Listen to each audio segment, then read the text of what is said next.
Olá, seja bem-vindo ao meu canal. Meu nome é Fabrício Nogueira e eu trato sobre vários tipos de comportamentos, porque eu sou especialista em ser humano.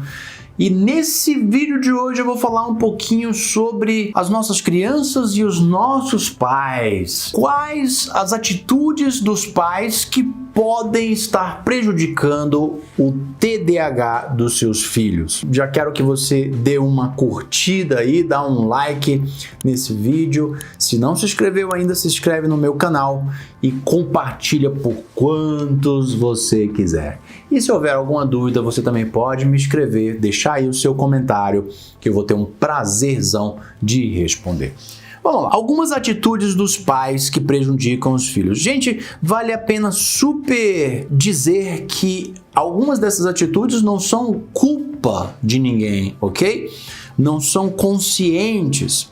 Existem, inclusive, alguns comportamentos pré-conscientes. Por exemplo, eu vou falar a primeira atitude dos pais que interfere e prejudica o TDAH da criança. Rejeição. A rejeição, ela pode ser compreendida sob várias nuances. Pode ser uma rejeição consciente e pode ser uma rejeição inconsciente. Sabe aquela mãe que decide ter o seu filho, mas que lá dentro ela não quer, porque vai alterar a carreira dela, mas ela sabe que ela está ficando velha, está ganhando idade, que não vai poder, mas lá dentro tem uma insatisfação. Aquilo pode ter envolvido dentro do ambiente interno dela, das suas sensações, um processo de rejeição. Eu não quero.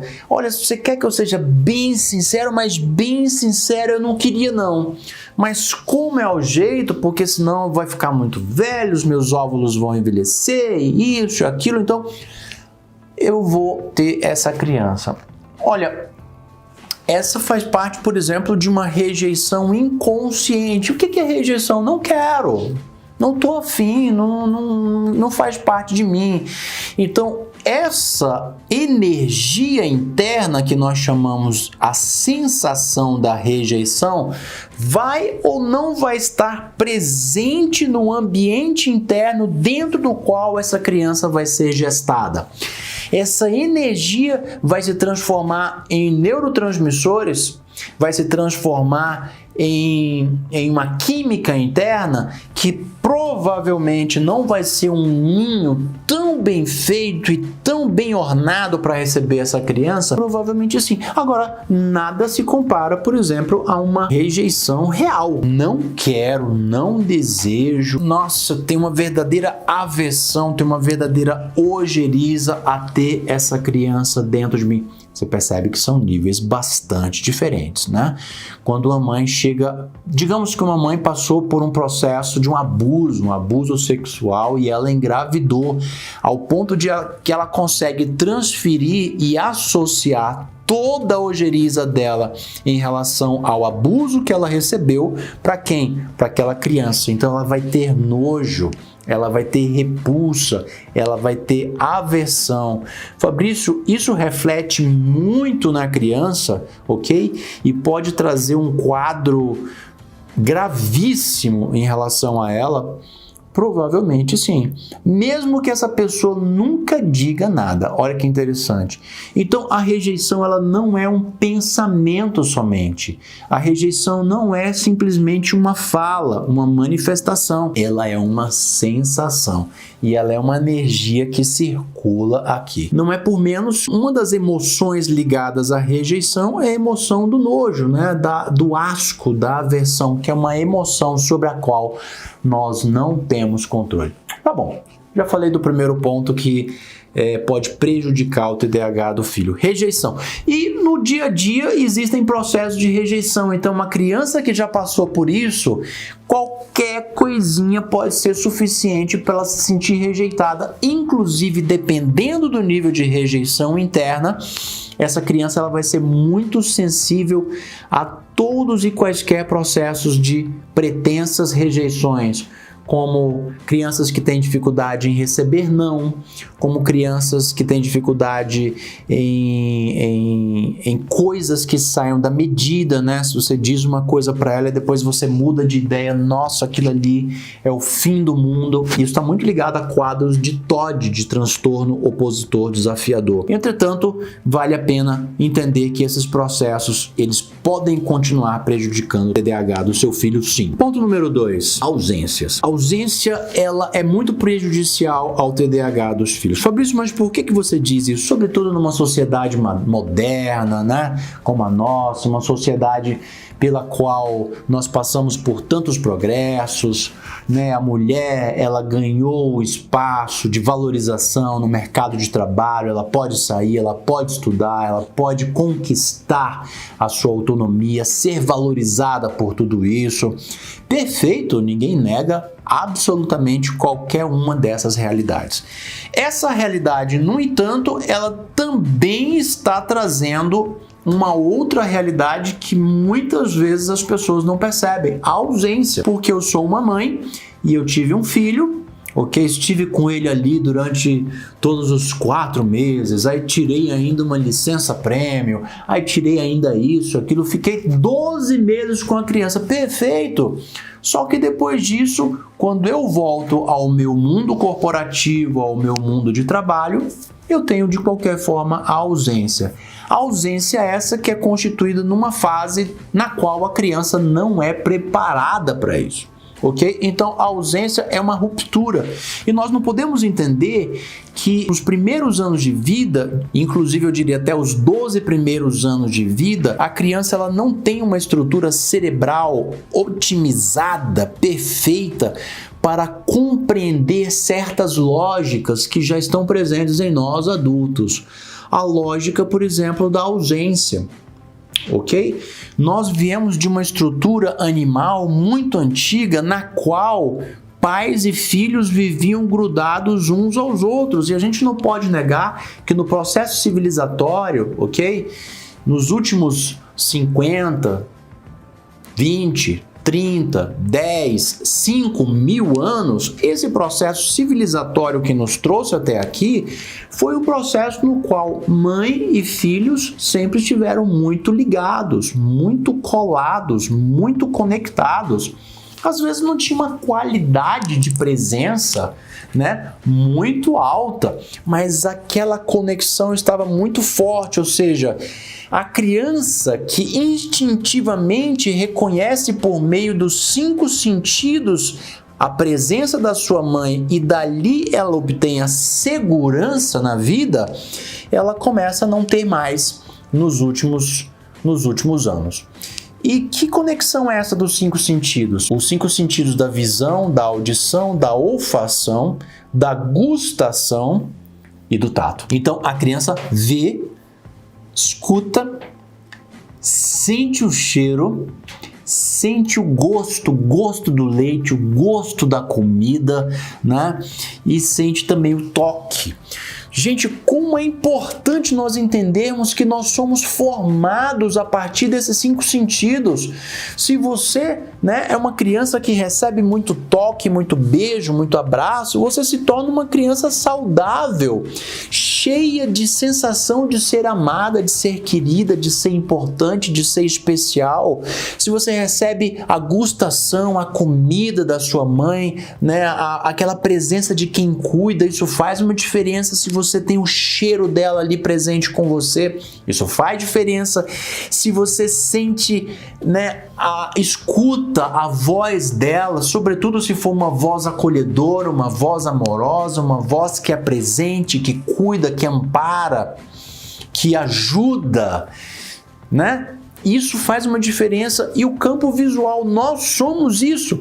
Portanto, a ausência, gente, ela é biologicamente nociva. Isso aqui não é para gerar culpa em ninguém, nem tampouco um peso de consciência, muito pelo contrário. Mas é importante a gente entender quais são as nossas origens. Nós somos mamíferos, nós precisamos disso. E essa ausência pode sim prejudicar né, no quadro do TDAH de uma criança. Inclusive pode gerar a sensação do abandono, porque hoje eu tenho, amanhã eu não tenho. E a sensação do abandono pode gerar uma sensação de vazio interno que gera a sensação de solidão. Não podemos esquecer que a sensação do abandono e do solidão estão muito presentes em quadros depressivos. Então, dependendo desses níveis, é possível também que se alimente ali um quadro depressivo dentro dessa criança.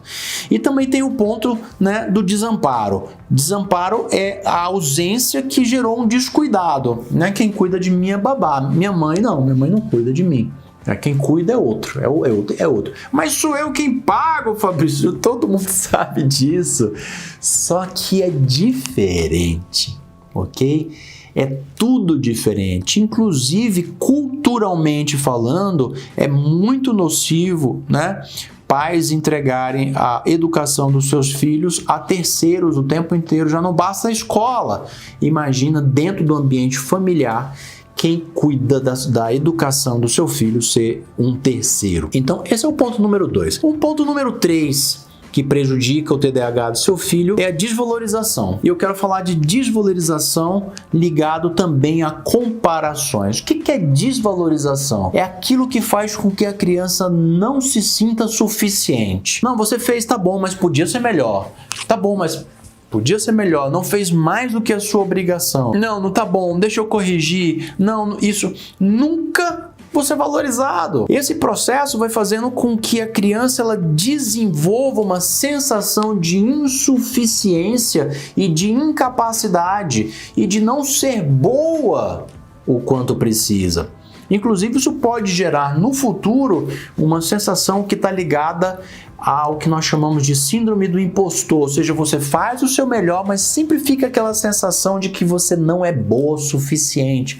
Gente, isso aqui está muito ligado a quadros de TDAH e podem ser muitíssimo prejudiciais. Então não compare. Você podia ser como seu priminho, podia ser como sua irmã, podia ser como isso.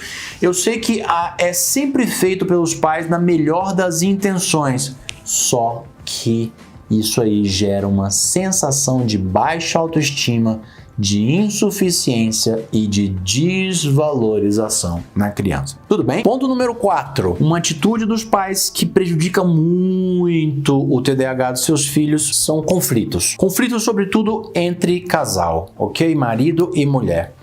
Então, esses conflitos geram na criança muita insegurança. Insegurança em relação ao futuro, insegurança se o pai vai fazer alguma coisa com a mãe, porque muitas vezes tem agressões. Essas agressões, nossa, esses conflitos, essas brigas são muito nocivas. Inclusive, vai gerando uma espécie de uma insegurança e até mesmo uma taquicardia na criança, dependendo das situações pelas quais ela passa. É muito traumatizante, gente. Os conflitos que existem entre marido e mulher, depois eles acabam se tornando conflitos com os filhos.